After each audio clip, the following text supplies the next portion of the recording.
अब इंडिया से पूछते हैं, मेरी जिस लड़की से मंगनी हुई है इसका पहले किसी से ताल्लुक था और उन्होंने बदकारी भी की है, मुझे क्या करना चाहिए? रिश्ता करना चाहिए या तोड़ देना चाहिए?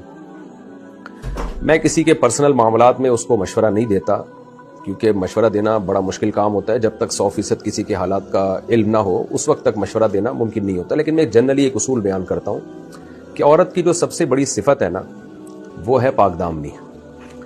औरत अगर बदकारी कर लेती है ना, तो फिर मर्द को उस पर कभी भी एतमाद नहीं आता। आम तौर पर एक ऐसा वसवसा दिल में बैठ जाता है कि फिर वो निकलता नहीं है। वो बाल जो पैदा हो गया ना, मैं ये नहीं कह रहा कि जो औरतें बदकारी से तौबा करें वो तौबा में सच्ची नहीं होती। बहुत सी बहुत अच्छी होती हैं जो पहले बुरे हालात गुजरे होते हैं लेकिन फिर नेक बनती हैं, तो ऐसी तौबा करती हैं कि उसकी मिसाल मुश्किल होती है।